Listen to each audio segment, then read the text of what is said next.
You're listening to BizQuik. This is where Julie and Corey provide quick and useful information to small business owners. BizQuik is the podcast where small business owners get to showcase their businesses and receive expert advice and guidance in areas many entrepreneurs struggle with. And you, the listener, get solutions, tips, and tricks on real-world topics that many small business owners face. Julie and Corey are the experts small businesses hire when they need solutions. And the BizQuik podcast is just one way they deliver those solutions. Let's start the show. Hi, and welcome to BizQuik. I'm Julie. And I'm Corey. And on today's show, we have Tony Whatley. Tony is an author, an entrepreneur, and he is the creator of the 365 Driven community and so many other things. This introduction doesn't do him justice.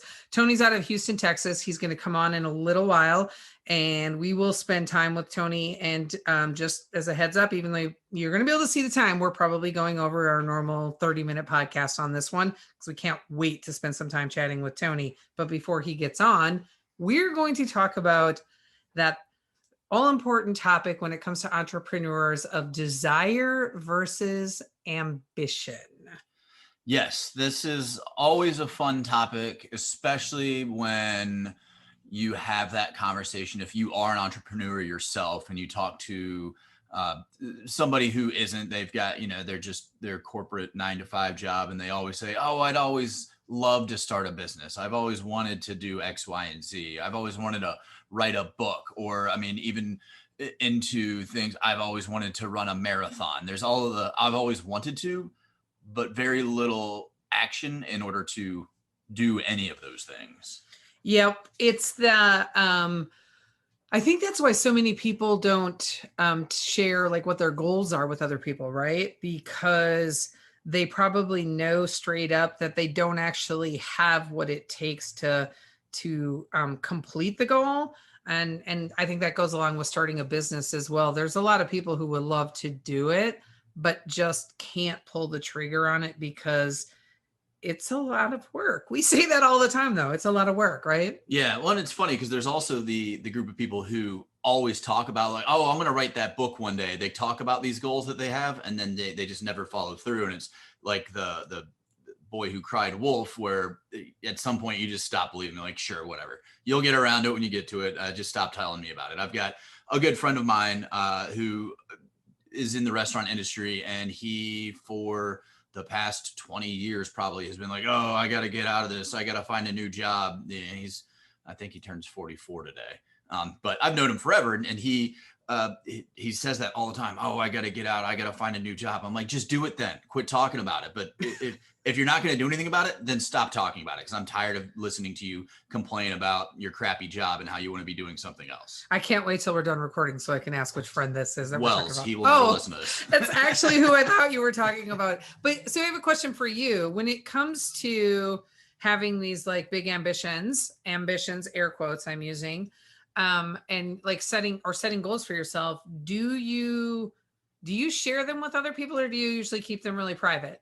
I share them with people, and it's one because I like to hold myself accountable, but that also kind of, it's like when we wrote a book last year, we told everybody that we were going to write a book, and people are like, oh, that's cool. And I think that part of the reason that we were so vocal about it is that we didn't want to just let it go. Like we committed to it, and we wanted to make sure that everybody knew that, this book was coming out. Yeah. Also, we paid somebody $3,000 to help us write it, and neither one of us was willing to just throw that money away into the garbage.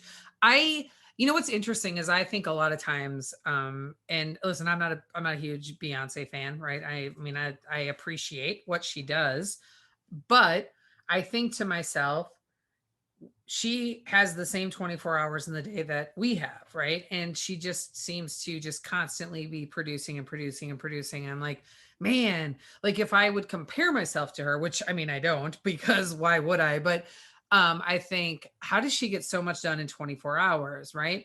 But then I realized recently that there are people, and I don't know if you know this or not, Corey, there are people who look at us and say, how do they get so much done? Do they ever sleep? Because when you look back at the past year, all of the things that we have accomplished and that we were like, and a lot of times we didn't even tell anybody we were doing them. All of a sudden we just dropped this new thing. Like Beyonce dropped Lemonade. We're dropping like Foundation 52, like, boom, here it is. Go take it. Or, hey, our book is out. Or, oh yeah, we started a podcast. And it's interesting that even though I can look and think we could be doing so much more, there are people that look at us and think, how do they get so much done? And so it's so relative to what you think you're capable of, or what it is that you want to accomplish. And I think it's funny you bring that up, where a lot of people look at somebody who's driven, who's got that motor, whoever it is. One of my favorite people to talk about, Adam Carolla, he talks about that all the time, where there's certain people who have a motor. And one of the celebrities who he always talks about is Dwayne Johnson, The Rock. And he's like, man, this guy, like every day he's putting out something new. And then he's going back to professional wrestling to do a debut. And then he starred in this movie, and then he started this business.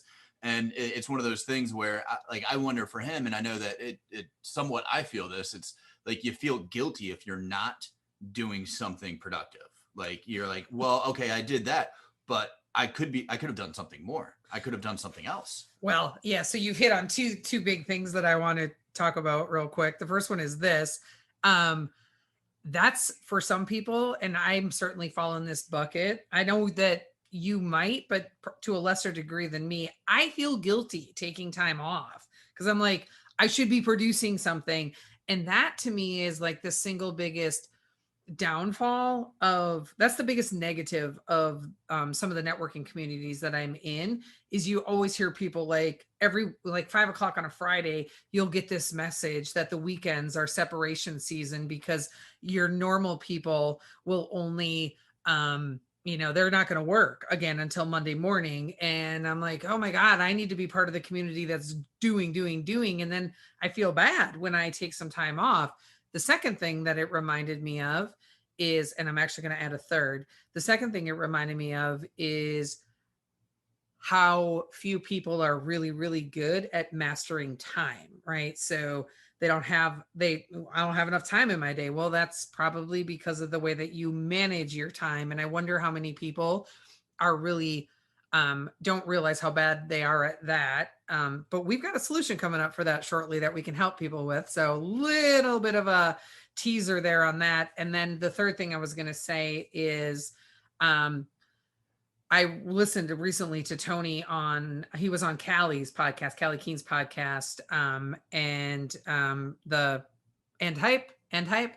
And Tony said that he hears from people all the time, like, and I hope he talks about this on our podcast, like people say, I don't have time to do that. And his first question back to them is, show me your calendar, right? Show me your calendar. If you don't have time, show me your calendar.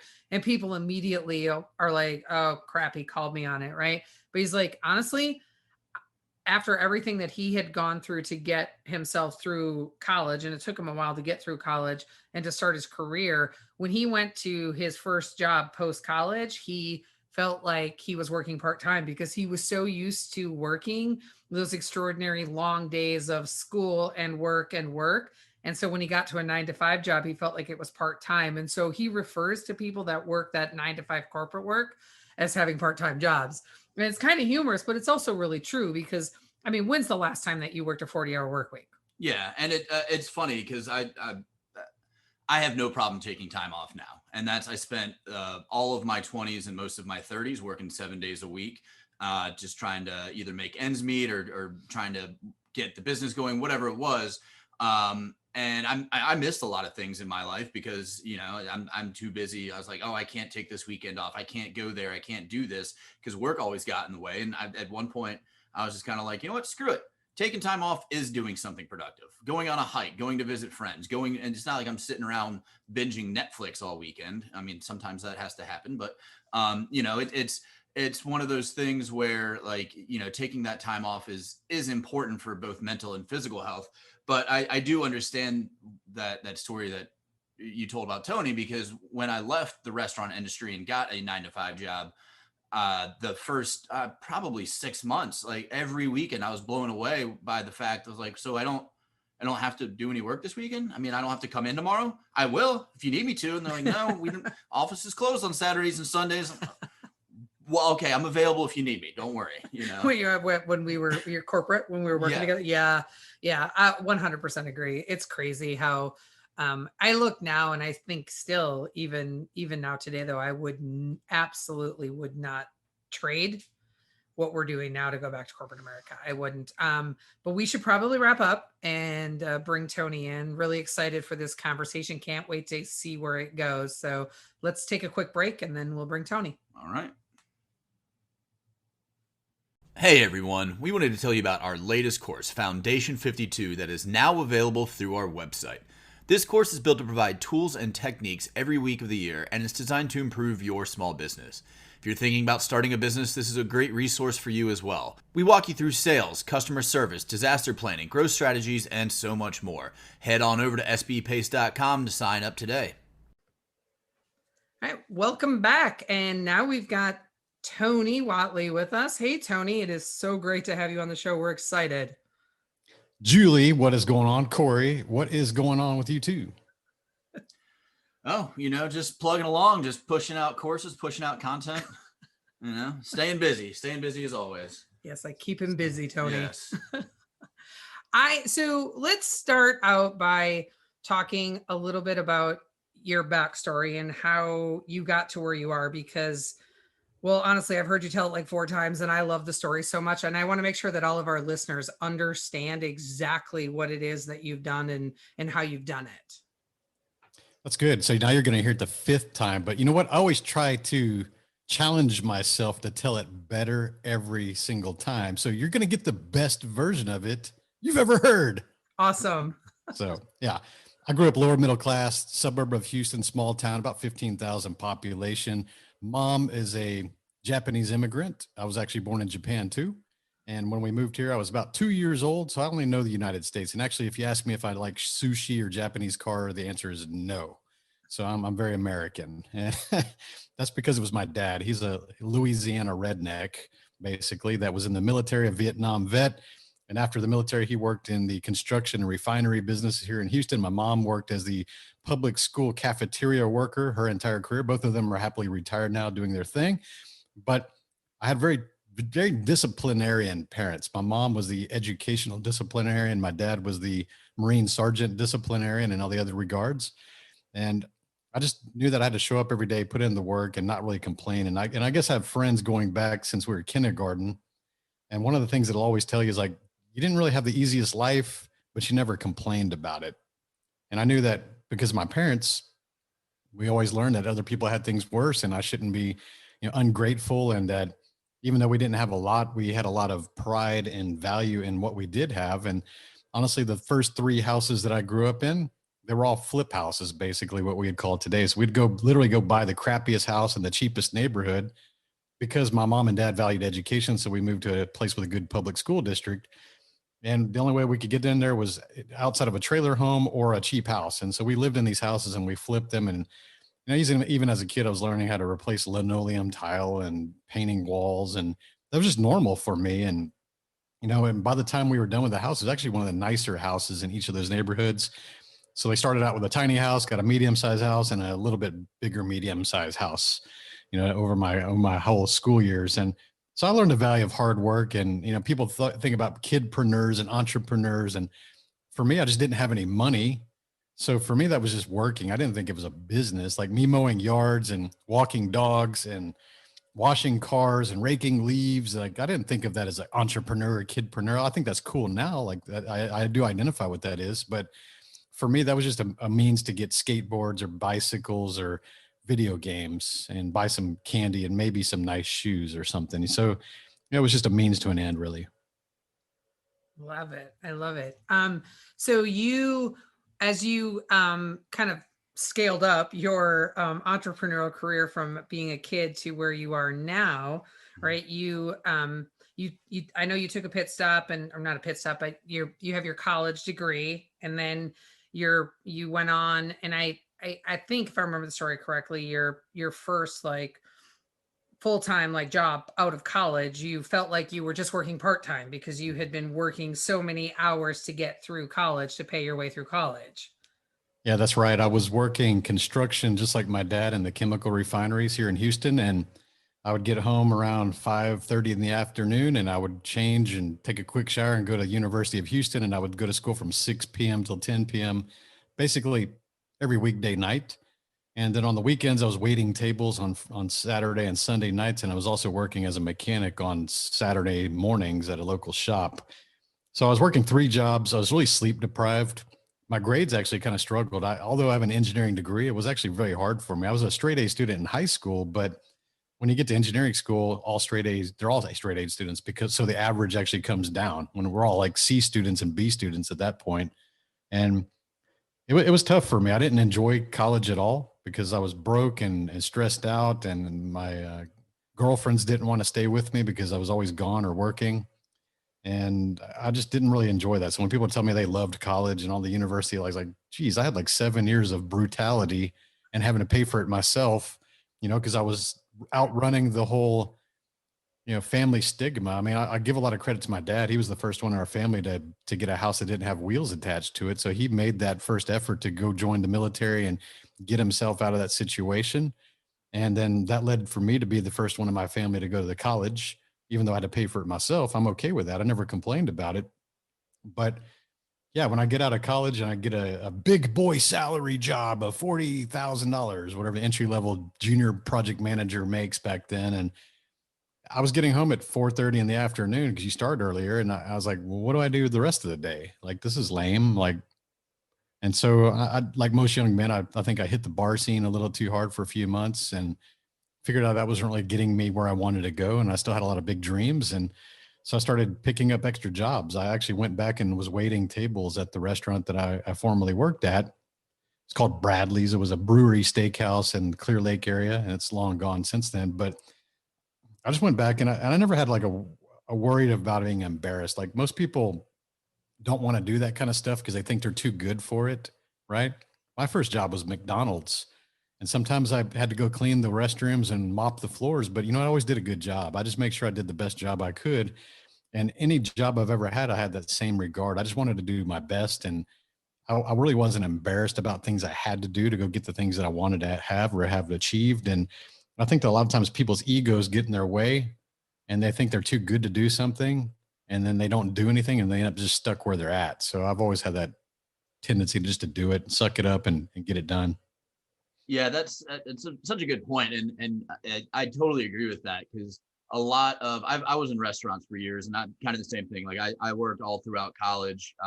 I dropped out of engineering after a semester because I was like, oh wait, I can't be a straight A student. Let me go find something that's a little. So Corey, you understand the horror of cleaning the women's restrooms. Oh God, the worst. The worst. You would think the men are a lot messier because we piss all over the wall and the floor, but I'm telling you, the women's, it's like a tornado blew through there every time you go in there. That is hilarious, because I tell people that they're like, oh no way, because if you go over to a woman's house and you look in their bathroom, they're like, oh it's gonna, no, they save it for when they go out in public. They make the mess. Julie, what are you women doing in the public restrooms? What are you guys doing in there? I mean, really? I know. Listen, I know public restrooms they're terrible. And Corey has this story about, I can't remember. There's a story of he literally was cleaning a restroom. There was like some chick like passed out in the restroom, and he's like, oh God, he had to carry her out of the restroom. Oh yeah, no, that my roommate at the time, it was a busy weekend and we needed an extra hand. And so he had never worked in a restaurant before or whatever. And so he came in and he was helping, and he was upstairs, sweeping, and he goes into the girls' restroom and he's like, oh Corey, you got to come up here, there's a girl. And I like, oh, it's like 2:15 in the morning and somebody's passed out in the bathroom. We just found her. And I walk in, and luckily I was friends with the girl who was there, and I was like, oh, it's just low, okay, cool. But yeah, that was yeah, but yeah, I understand that whole having to work through college, and I loved summers. And then especially when I got out, it was the same thing. Like, oh wait, so after class or after work, I don't have to go to class. Like, after class, I don't have to do homework. All I have to do is work right now. It's like, this is this is a breeze. I can do this forever. Absolutely. That's funny. Yeah, we have spent probably the last I'll say like 4 or 5 months now strategizing, right? So our business is fairly new, right? So let's see, we're just coming up on our 1-year anniversary here of having SB Pace. Well, congrats. We are, thank you. We are but we've built our entire strategic plan for 2021 around the fact that at some point this year, Corey is going to go back to, he's opening a restaurant, right? So he's not leaving SB Pace, but he's also going to be doing this other thing. So he's going to pull a little bit of a Beyonce or a Bey in your case, right? In that he will be, doing double duty essentially. So he's going to be leveraging more hours in the day. So our strategy, we had to think through really carefully, like how do we keep things working at SB Pace and be able to do the things we need to do, but also give him that flexibility to be able to go pursue this passion at the same time and get this restaurant off the ground and know like, okay, there are things I'm going to have to take on that I normally wouldn't do. And just kind of learning, but being able to support that this is something that is really important to him and that he really, really wants to do. So he's going back to cleaning women's restrooms. Hey man, you know what? I love the restaurant industry. I worked in it from 15 till about 26. And I really enjoyed the patrons and the regular customers. And, being a manager of a brewery in your 20s is not a bad gig. I'm just going to tell you. Yes, I bet not. So, and there is a discipline that's required to work in a restaurant that Yes. a lot of people aren't aware of and kind of take for granted that that's easy work. And I think it's probably one of the hardest industries you can go into. Definitely, especially those double shifts on the long days. And, here's the best thing about restaurants. I used to be really shy in high school.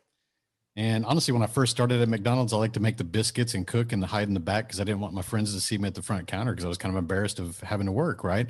And working in the restaurants, when I started waiting tables, I started at Olive Garden, like at age 18.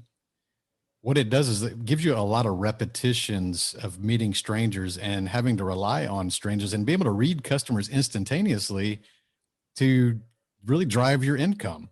Like your performance it's a performance-based income. And I got really good at sales and reading people. And I'll tell you, like you guys worked in those restaurants, I could walk up and based on how they reacted to my greeting, I could tell if it was going to be a good tip or not, just from that, just the reaction.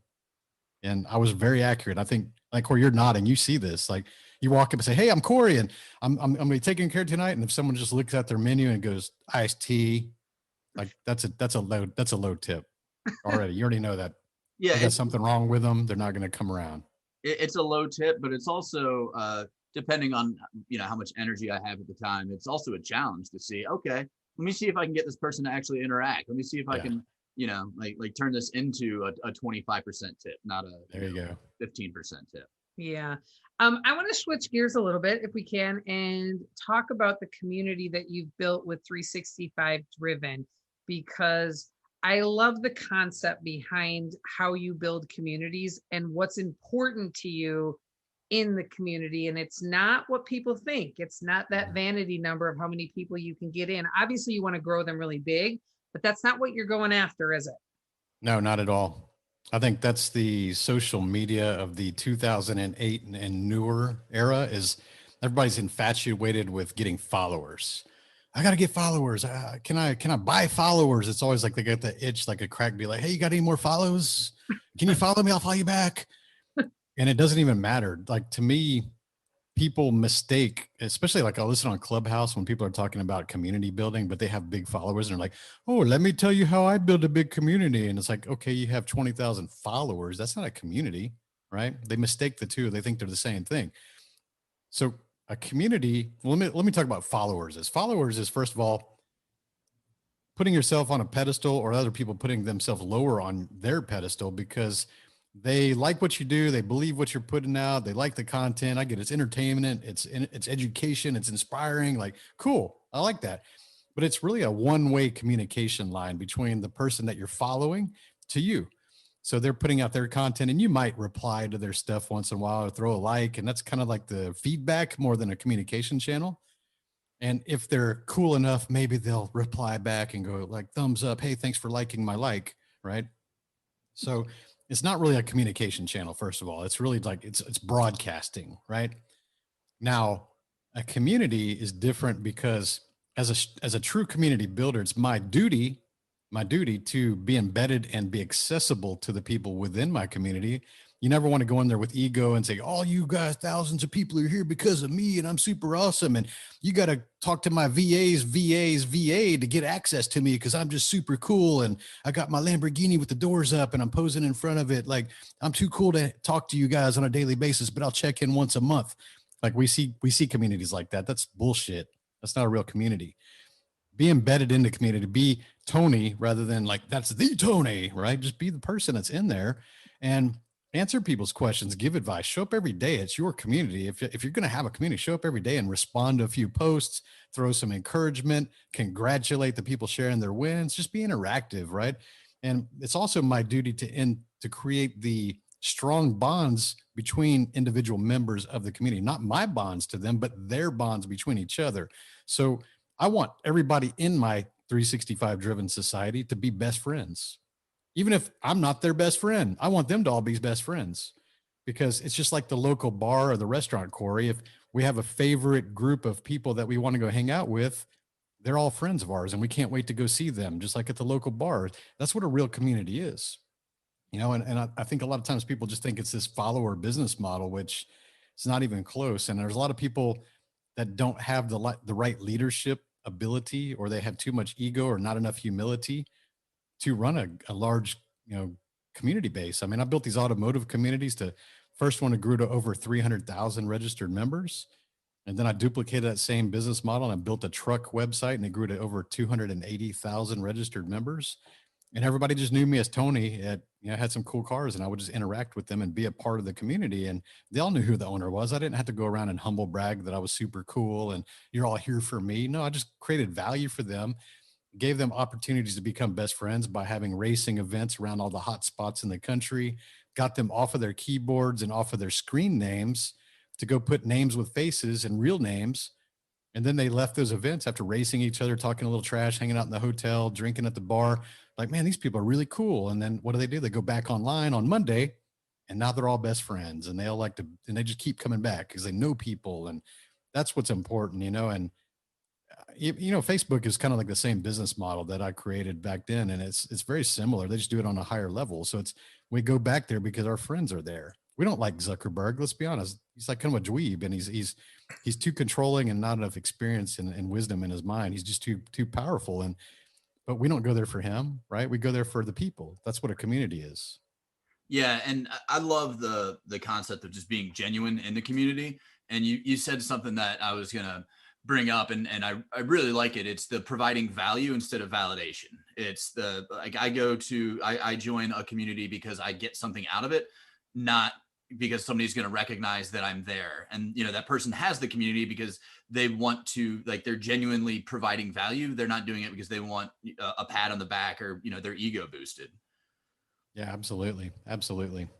How has your ability to promote those relationships in the community changed over the last year as a result of being able to, now I know you had some events in 2020, correct? Correct. In October, we did one in Utah. Yeah, Corey was admiring it on your website earlier today. He's like, oh, that looks like fun.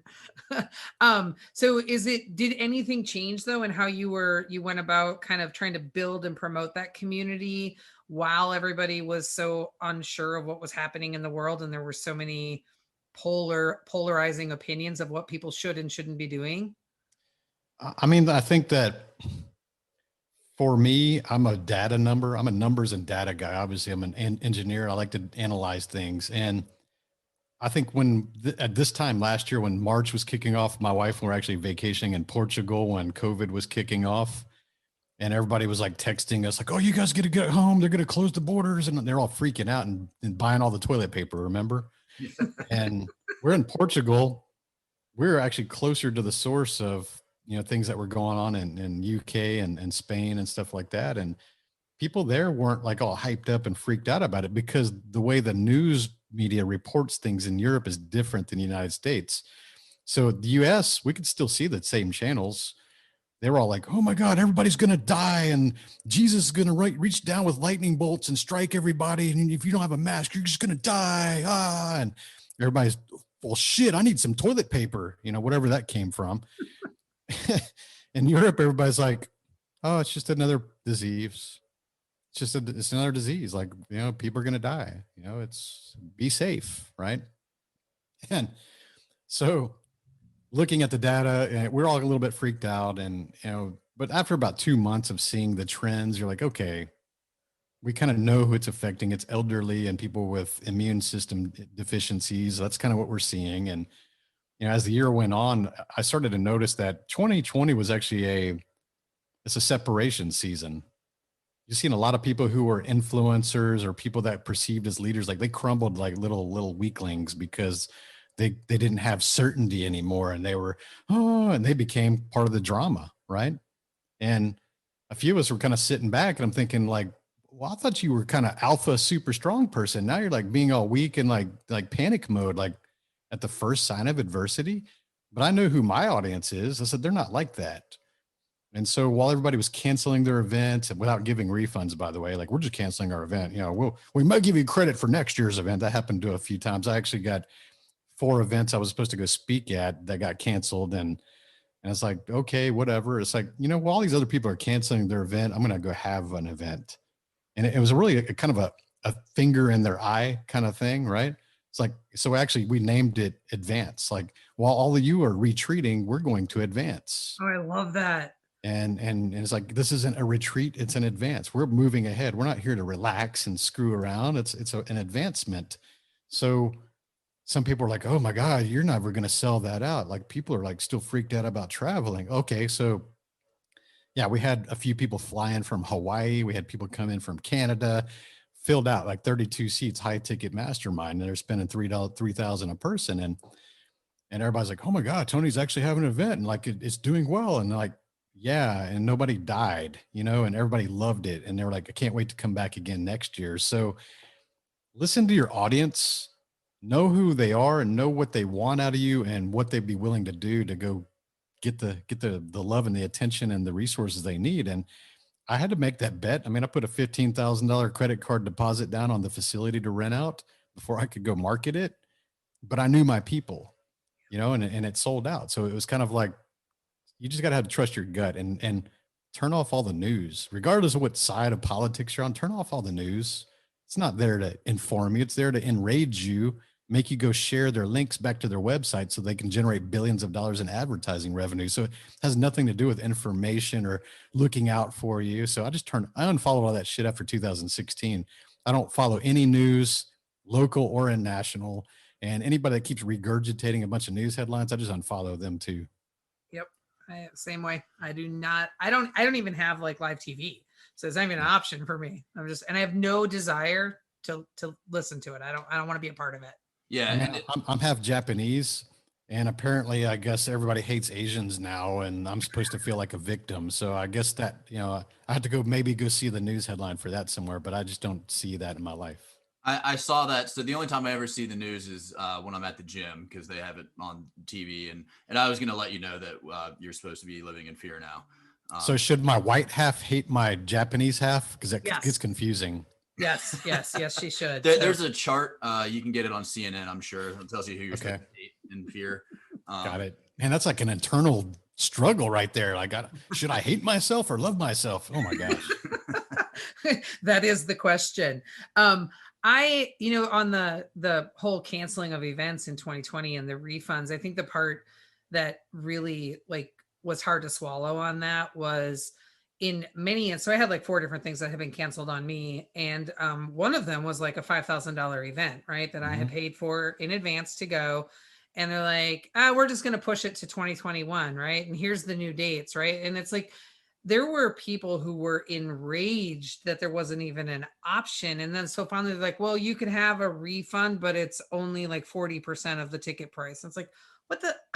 I mean, I get it, because we have to put down the non-refundable deposit on those venues. And so they didn't so the money that you guys get into those events gets spent as soon as you get it. So I get it. I understand that. I don't want to break the people for something that was beyond their control. Right.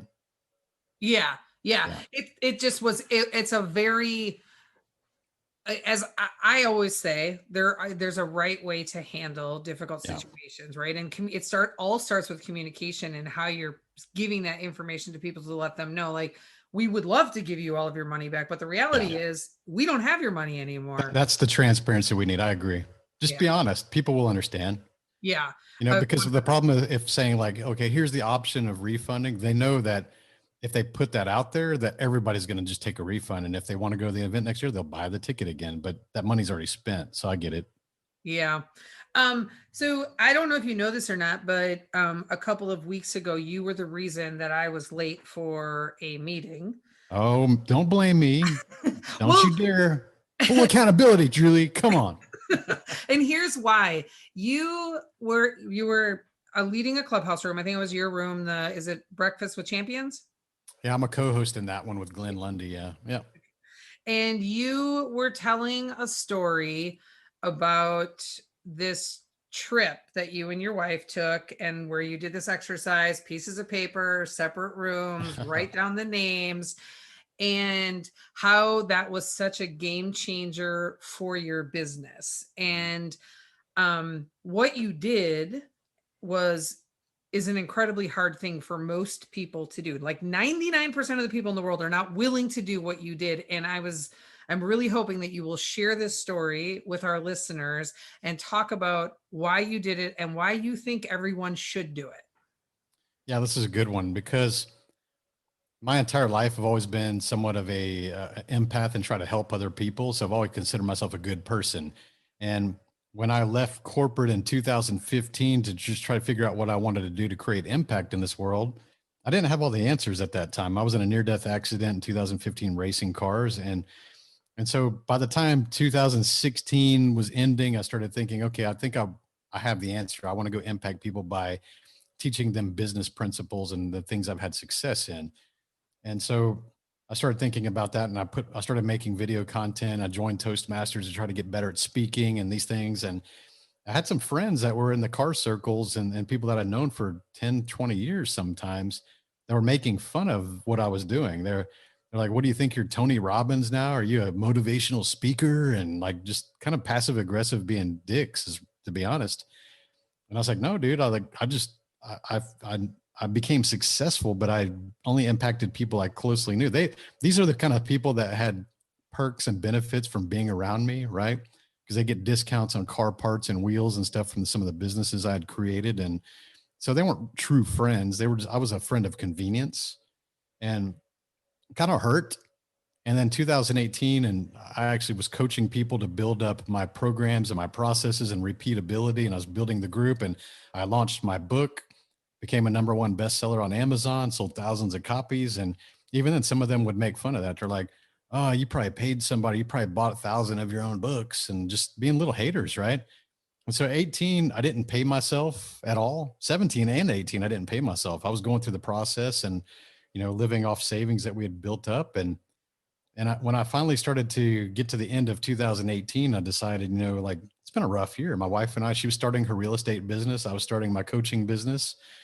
And we were on vacation in Colorado, and we got up on New Year's Day, January 1, 2019. And we said, we're going to clean house. Like we need to get rid of these toxic relationships in our life. And she took a piece of paper and a pen, and I got one, and we both made a list. Each of us made a list of names that we deemed as toxic, that we just need to get rid of these people from our life. And being that we're married and we've been together 18 years, we kind of knew like the people, right?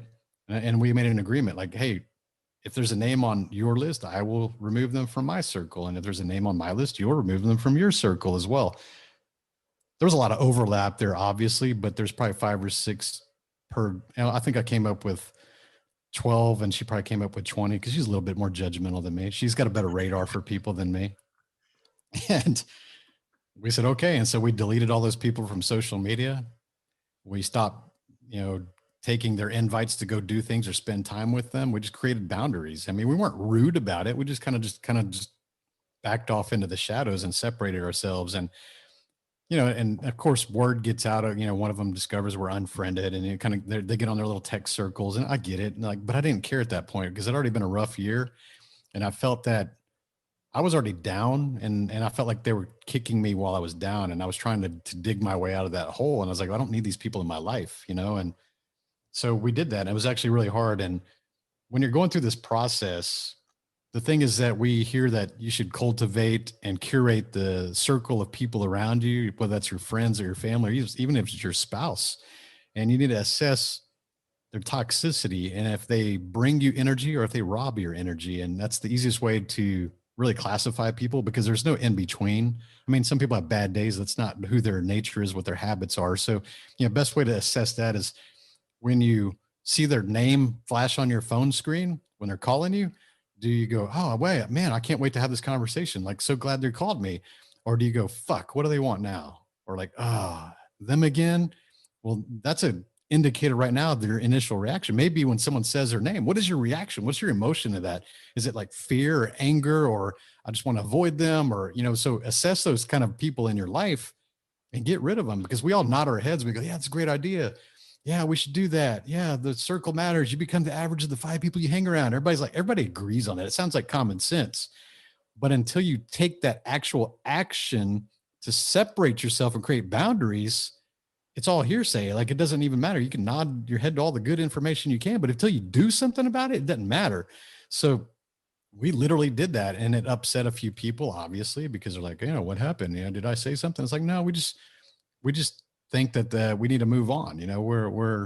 We've grown apart. We have different core values with different alignments. I don't feel like I'm getting much support from you, and I'm not asking you to support me. So we're ready to go move on and do things that wish you well. I don't hold any resentment. I don't like being a person that holds grudges and things like that. And as funny as this, after this call, we're going to the racetrack because of a big event here in Houston, and I'll probably see 10 of those people there at the track, and I'm okay with that. They laughed at me when I started it, but I'm out earning all of them doing what I truly love and actually found my purpose. So I could see my vision. I could see my dreams. They didn't have to believe in it. I just still execute. And I'm okay being around that. I actually like to make them uncomfortable because I show that I'm still there. I don't hide from people, and it was a tough exercise, Julie. You go through a mourning period because all relationships, good and bad, you feel like, is there something I could have done to make it better? Was it me or was it them? And you start going through this bargaining phase of your life, and you at first you go, maybe it was me, maybe I didn't give them enough attention, maybe I was the asshole, maybe something. And you start to bargain, and it starts to, over a period of time, you're like, no, they were the asshole. Like, they were always asking me to do stuff and give them stuff and do all this stuff for them, but I never asked them for anything. So, the balance was always in my favor. And probably 2 or 3 month period, you'll go through that. But then you realize after the back end of that, like, it was the best decision we've ever made. Best decision. I mean, Lisa, she got rid of her maid of honor. Like, this was her best friend since high school, was very passive aggressive and envious and jealous and toxic. And she realized that over years. And I actually held her friend in a higher regard because I didn't get to see all the thing that went in the background. But she got rid of her very best friend from high school. That was our maid of honor in our wedding. And that shows you how strong it can be, how close people can be to you that are actually toxic to you and trying to hold you back.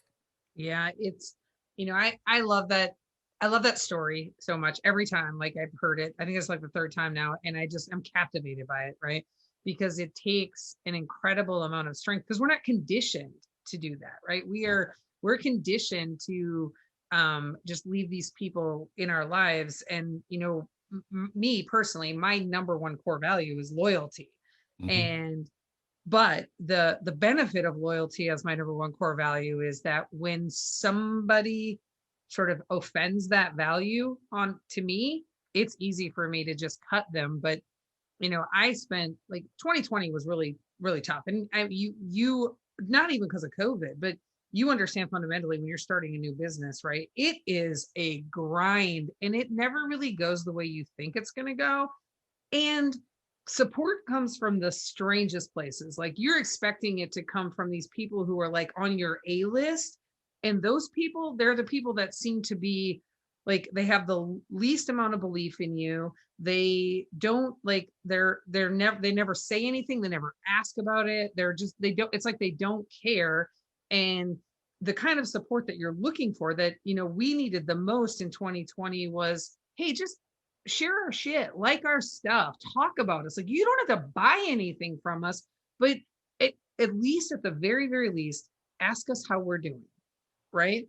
And you find out really fast, like, who's in your corner. And my network, my personal network, looks 100% different today than it did a year ago. 100%. Well, good. What? That's good. I'm glad. Yeah. I'm glad you shared that. That's excellent. And I know why. I mean, I've learned and I understand why people behave like that. It's even funny because there's a meme that kind of circulates Facebook and Instagram once in a while. And the first screen is someone posting like, I got a new job. And it shows like how many people liked it. And it's like shitloads of people are like, yeah, congrats. And everybody's happy because you got a new job. And then the second screen is, I started a new business. And there's like 2 people that liked it and nobody responded. And it's so true. And here's why. The people you surround yourself with, we all kind of hang out on plateaus, okay? Not mountains, because mountains are continually climbing and there's always a peak somewhere and we're all climbing together. That sounds cool, but it's not reality. So life is a series of plateaus. You climb up a little and you hit the level on the top, and everybody hangs out on the top of the plateau together in that circle. And they get complacent and comfortable, usually at that income level, because let's be honest, most people, we all have some level of insecurity or some kind of self-doubt or negative head trash talk in our minds. And so we make it to a plateau, and sometimes we look back and go, wow, I've achieved more than I've ever thought possible in my life. Like, my life's actually not so bad. And I didn't think I would have this much success. So we kind of believe that. So we hang out on plateaus of people that have that exact same thought about the other same people on the same plateau as them. Right. And so when they see, Julie and Corey starting a new business or something that's outside of the norm, you're challenging their comfort zone because they already feel like they overachieved just to make it to that level. But now they see you and you want more. Like, who are they to want more? So their internal competitiveness or ego or insecurities get turned up on the fire, and they see you guys trying to climb on to the next plateau, and they don't like that. It makes them uncomfortable because they know, well, I'm smarter than Julie. I'm better looking than Corey. I could do that too. And what makes them think they're so special? Who do they think they are? And that's their internal shit talking. That's not how they express it, but that's what they're thinking. And so you guys are over there building your scaffolds and your ladders to get to the next plateau, and they're throwing rocks at it, trying to kick it down, because as you start to grow brighter and brighter and brighter, what happens, you start to illuminate the darkness in the people that surround you, and it makes them really uncomfortable. And you could tell when you start to be around people that you make them uncomfortable because you've changed, you've improved, and they're still the same person. If they don't have a strong enough self-love or a confidence about them, they're going to feel challenged by that. And they don't like discomfort. And what do most people do? They gravitate towards comfort. So to them, a comfort is getting away from you or trying to knock you back down to the same level as them. Yep. That whole pain avoidance, right? Yep. It's I always wonder, like, and I don't know for you, if, what drives you or whatever, but for me, it's one of those things where I'm not looking for accolades. I'm not looking for recognition or whatever. And people are like, well, why are you going to do that? I don't want to open up one restaurant. I want to open up 10 restaurants. They're like, why do you want to do that? It's like, well, because I can, because it's there. Like that. Yeah. That's like, what's the next logical step after opening one restaurant? Open up another restaurant. Why do you want to do that? Well, obviously money is a motivator, but it's just because it's there. It's the challenge. It's there to do. Yeah. They don't understand that though. They're like, hey, don't you have enough, Corey? Isn't your life like good enough? Like, why do you always want more? Why do you work so hard? They say stuff like that, Yeah. Yes, they do. We're going to start to wrap up. I've got 2 more things for you.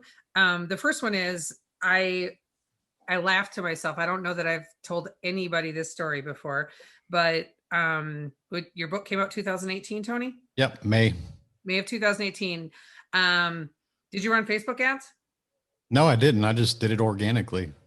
So I don't know how I heard about it, and I didn't know who you were, but I bought that book the second day it was available. Oh.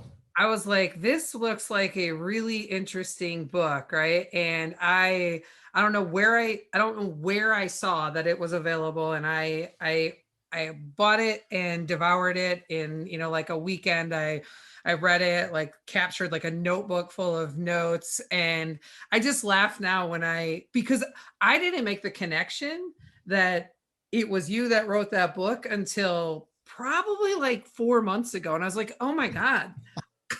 So it's so funny. Like I had no clue. And then like to realize like how many people bought that book, right? That was just like a complete and total game changer for people. So it just kind of makes me laugh that one, I was that like unaware, and two, that I had just organically found that book and bought it. And like as soon as it was available, I was like, I bought that book. Well, I appreciate that, because imagine how awkward this conversation would be if you're like, yeah, I bought that book and it was a piece of shit and I gave you a 1-star review and I feel really bad about that now. Yeah, that would be super awkward, but I feel like you would take that with like a champ. You'd be Oh, like, yeah, I share my 1-star reviews. It's kind of like reading the mean tweets for celebrities. I enjoy those. I love it. We joke that we will take, so we have I don't know, we have a book as well, right? And we will take 1-star reviews. We'll take 1-star reviews on our podcast and on our book, because it just means somebody took the time to actually review it. Yeah, man, it's like the haters become your best fans. And yeah, I was looking at it yesterday, and there was a 1-star review from December, and it was some guy complaining that I didn't give him the blueprint to build $1 million business in my book. Like, there's no business idea in this book to become a millionaire. And I'm like, man, that's cute. Like, the whole book, like that's literally the stuff I learned to become a multimillionaire. And you're complaining I didn't spoon feed you with the actual idea for him. Like I knew that this guy was going to buy this book and what his perfect business and his skill set was going to create. And, I didn't include his name on the title, but like, dude, here's your blueprint to make $1 million business. Like, it blows my mind how people have such weird expectations for a $14 resource. I know. You know what else blows my mind? The people who ask the question of, I want to start a business, what should I do? It's like, are you fucking kidding me? Like, and the book actually answers that question though. See? Yeah. He must have skipped that chapter. Let's say we'll cut him some slack. All right. Then my final question for you. Do you have any other questions, Corey? No. My final question for you is this. What does failure mean to you? Giving up. Not showing up, settling for less than that's possible for you. I think that's what all things. Like my big word is consistency, right? Showing up every day and putting in the work, doing even the smallest trivial tasks that move you closer to success. And it's not really a failure until you quit or quit showing up. And most people don't understand that. To me, it's a strategic advantage knowing that, I congratulated for your 1-year anniversary for your business is coming up. That shows a testament of you being committed to doing something, because we already know that 50% of all businesses fail within year 2, and you're about to enter year 2. So you've already made it past a lot of people who quit. And just observing for the last 20 years of my friends and colleagues and people I've known starting businesses, they last about 2 months, 3 months if they think they're good, right? And I know this, that's human behavior. Look at we're in month 3 right now of 2021. How many people do you think kept their New Year's resolutions to go back to the gym multiple times a week and lose their 15 pounds? And people bust their resolutions in the first month. It's the human nature to start out strong and feel inspired and then realize, like, this is like hard work. Like, this is not easy to get the result. I just want the shortcut. And they don't find that, so they quit. Or they think nobody's paying attention. I must not be good enough, so I'm not cut out for this, and they quit. Well, for people like me, I know that there's a strategic advantage just outlasting people. So if I start something, I won't even start unless I go 12 months. Like my podcast, I said, I'm going to go 12 months, an episode every week minimum, regardless of how many downloads I have and how many people I think are liking it or not liking it. I'll take the feedback, keep improving myself as a host and as a guest. And I still see people like going into podcast groups on Facebook. Hey guys, how many downloads did you get in your first 30 days? I'm like, it doesn't fucking matter, because when I launched my podcast a little over 2 years ago, it had like 40 or 50 downloads per episode at that time, really small. But now when I go back to those same episodes, there's thousands that have listened to those episodes by now. So people discover your podcast all the time, and they go back and they binge listen to earliest podcasts. So don't worry about what people are downloading right now, and realize that if you keep creating value on a constant basis, people will discover it years from now, and they'll still go back and listen to those same episodes. So it doesn't even matter. Like the real-time stats really don't matter, you know. And you may be thinking, well, I want to get 1,000 downloads per episode. I'm gonna be super awesome. Like, is it really that awesome? I don't think so, because progress is cool, but maybe 5 years from now, all of your episodes going back to the zero will have 10,000 per episode. See what I mean? Yep. That's exactly why so we just recently started a new project. It's called Project 365. And Good number. we started it on the 15th of March, and it's literally for 365 days, we have committed to posting a video on YouTube that is 3 minutes or less. And they're in these different business categories. We're just answering a question, right? Mhm. And we try and do single take on the videos and release them every day. And the whole point of it is that consistency and thinking about how many times people find a television series in like the third or fourth season, and they're like, oh, holy shit, this is really good. And they go back all the way to the beginning, and then they tell all their friends like, yo, have you guys watched this series? Unless it's like something they're really embarrassed about, like, you know, Beverly Hills 90210 or something, they're going to share it. So our, you know, thing is this, like, and I was just talking about this yesterday on Clubhouse to a group of people, and I put it like in our newsletter this week, like, look, here's the reality. Our starting stat for YouTube subscribers to our YouTube channel, three people. Right. And I'm like, I don't care. That's probably your kids and your parents. I mean, let's be real. One of them is me. Yeah, and one of them is not me. Unfortunately, I don't even subscribe. So, See, but that's cool. That's cool though. You know, you're committed. Yeah, because we're like, but you know, and there's a lot of really great lessons that we'll be able to take away from it, and the consistency of doing it, and we're going to get better over time, right? They're going to be they're rough in the beginning, but it's this ability to commit to something, do it, and then build from that and see where that goes. But you know, I don't care in the beginning if I would expect we won't see momentum on it for like 4, 5, 6 months, right? But then we will. So it's like you just have to be in it for like the long term. And there's so many people that just want to see results today, and you can't. You just don't. Yeah. So if you're listening to this, use this as a strategy. Just understand that I just got to outlast people. If I can go 12 months consistently, I'm going to only have to compete with 20% of the actual people that make it through that gate.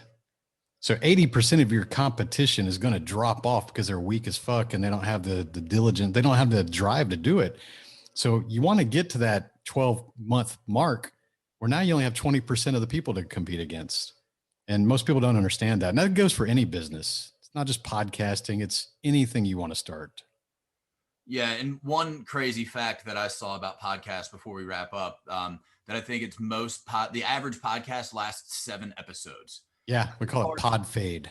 Yeah, that's as far as most people get is 7 episodes. You know what our strategy was? We recorded 10 before we even started, before we started releasing them, so we could beat that statistic. Yeah. There you go. See, you had a 30% increase over the failure rate. Yeah. Right. And you will be our 65th episode, Tony. Hey, that's awesome. See, that's kind of like 365. See, it works out. Yeah, yes, it does. That's a meaningful number. So, all right, we're going to wrap up. Can you tell our listeners how they can find you? Yeah, thanks for the opportunity. My website is 365driven.com. And from there, you'll be able to find my book, my podcast, which is called 365 Driven, and everything else about it. I hang out easy, one place, 365driven.com. All right. Thank you so much for being on the show today, Tony. It's been such a pleasure having you. And thanks to our listeners for tuning in. We appreciate you. Yes. And you can find out everything that you want to find out about us on sbpace.com. Connect with us on social media. We're on LinkedIn, Twitter, Instagram, and Facebook. And go ahead and subscribe to our podcast, like us, and please give us a review. We love feedback. We do. And we also love to talk to new people. So if you want to be a guest, fill out the form on our website and reach out to us. Let us know if there's any topics you want us to cover as well. Also, we have a book out there. It is called Seriously Now What? A Small Business Guide to Disaster Preparedness. It is a bestseller on Amazon. It comes with a digital workbook. And after you read it, give us a review. And like we said, 1 star, 5 star, doesn't matter. Just give us a review. Yes. I'm Julie. And I'm Corey. And this was BizQuik, helping small businesses across America.